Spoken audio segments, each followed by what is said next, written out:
Assalamualaikum and hi, my name is Muhammad Zainal Rahim bin Muhammad Zainal Abidin. So today my group and I will answer a question about Siva, Chong and Chris are partners in Ohana Enterprise with the primary purpose of providing interior design service for various properties. According to their partnerships agreements, Chris and Silva are responsible for contributing capital in the monetary form, while Chong's contribution is limited to his skills and knowledge. Despite Chong's not providing any capitals, they have mutually agreed that both profit and liabilities will be equally divided among all the partners. After a few years, their partnerships became well known and they began make significant profits. Shiva decided to contribute more capitals to the partnership as his earning increased over the years.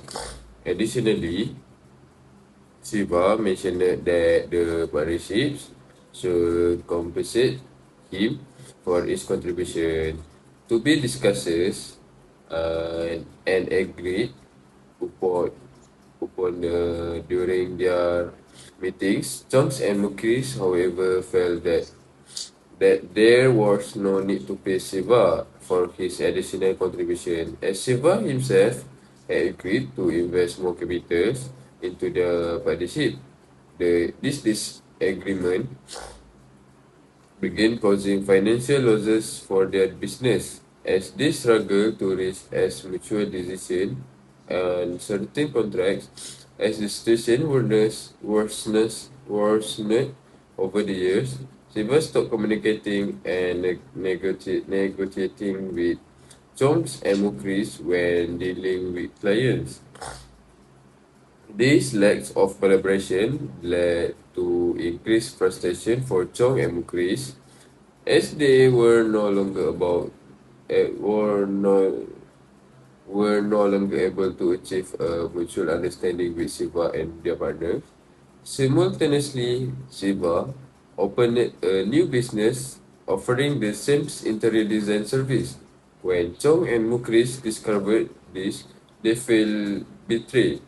They believed that in business partnerships, mutual understanding is crucial, and partners should not compete against each other. As a lawyer, you need to advise Chong and Mukris for any action that they could take against Siva, and you also need to advise Chong, Mukris, and Siva for any rights that are available under partnership.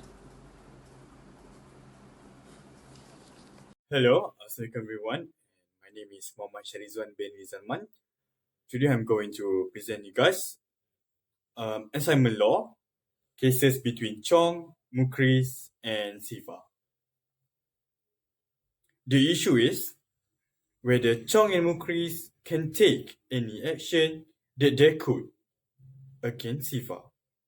According to Section 37F, Partnership Act 1961, whenever in any case circumstance have arisen which, in the opinion of court, render it just and equitable that the partnership be dissolved. A very wide description to dissolve partnership as the ground is not specific as in the earlier provision.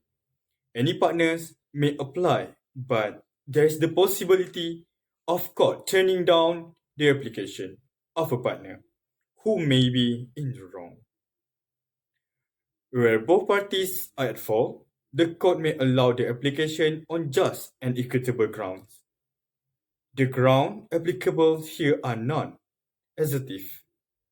It can be any situation such as where the partnership has reached a deadlock or the complete breakdown of communication between partners. Mere differences between partners would not be ground to have a partnership dissolved. The partner would have to show the court that it is no longer possible for the partners to have confidence in each other, which they have the right to expect to each other.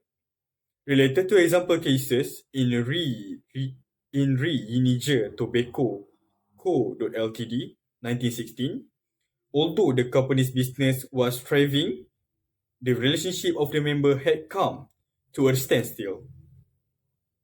They only communicated through the secretary of the company. The court ordered the dissolution of the company on just and equitable grounds. The principle in this company locates principle or what is just and equitable apply to partnership. Argument: Chong and Mukris can dissolution the partnership by order of court. They have a reason because Chong, Mukris and Siva have been breakdown of communication. Case like this, we are bound to see the circumstance which would justify the winding up of the partnership between these two by action or circumstance which should induce the court to exercise its jurisdiction under the just and equitable clause and to winding up the company. They suffer losses because of communication between them. The best way for them is dissolution their partnership.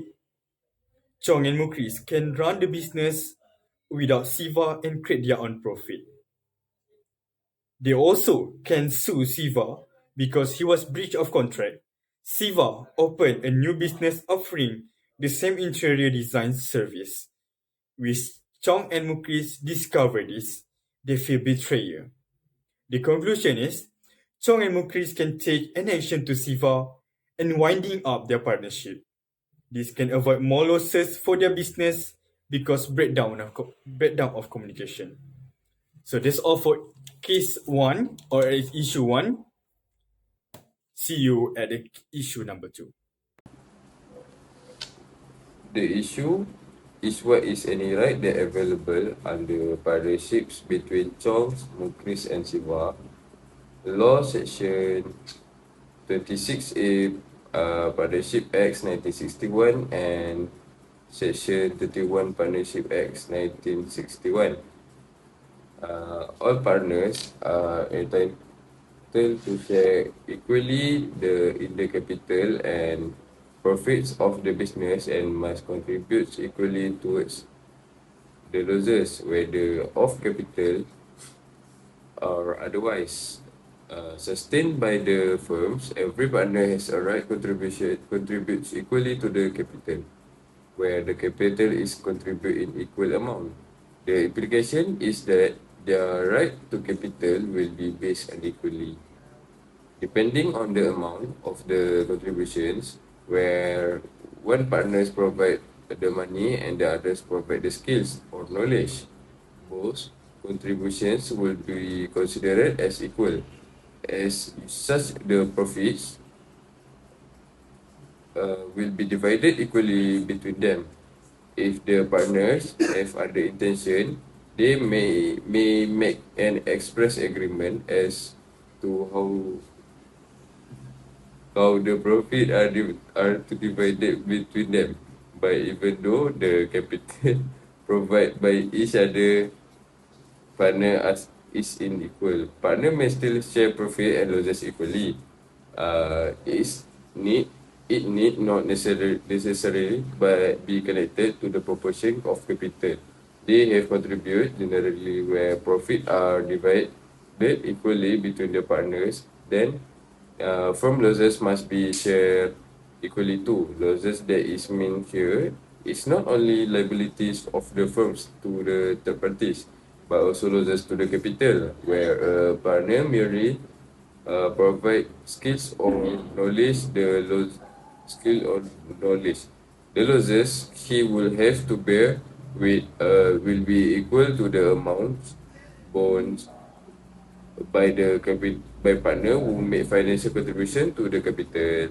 If one of the partners become insolvent and is not able to contribute his share of lost capital, the solvent partner is not under any duty to contribute for him. Section 26A Partnership Act 1691.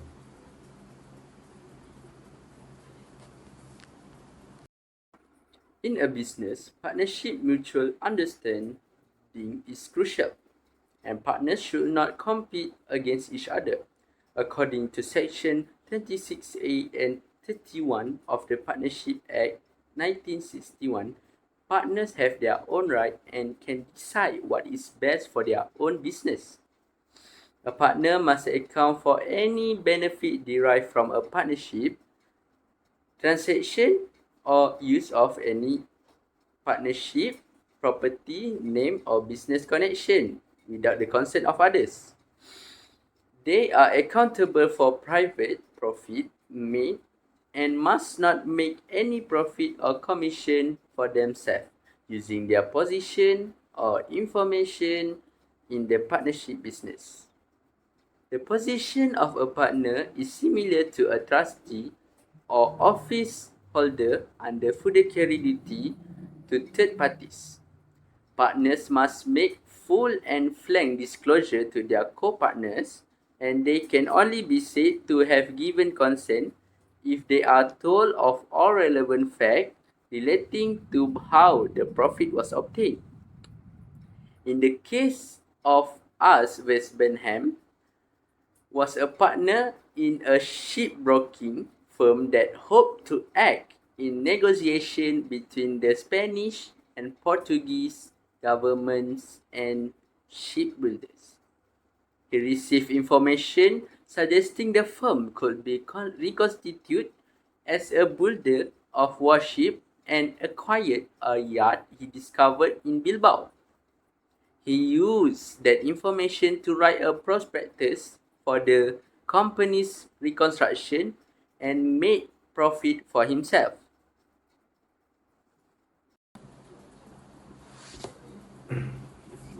Arguments. According to Section 26A, Partnership Acts, Chong, Mukris, and Siva, according to their partnerships agreements, Mukris and Siva are responsible for contributing capital in monetary form, while Chong's contributions is limited to his skills and knowledge, despite Chong's not providing any capital.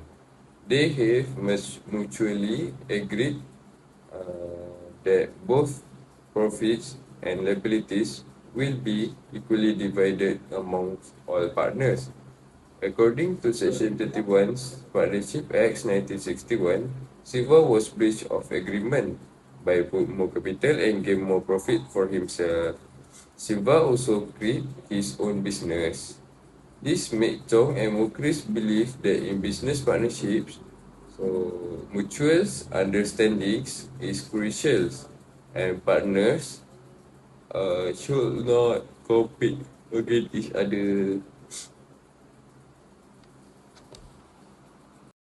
According to Section 31 Partnership Act 1961, Siva was breach of agreement by put more capital and gain more profit for himself. Siva also created his own business. This made Chong and Mukris believe that in a business partnership, mutual understanding is crucial, and partners should not compete against each other. For the conclusion, according to Section 26A and Section 31, they have their own right that available under partnership, and they can decide what are the best for their own business.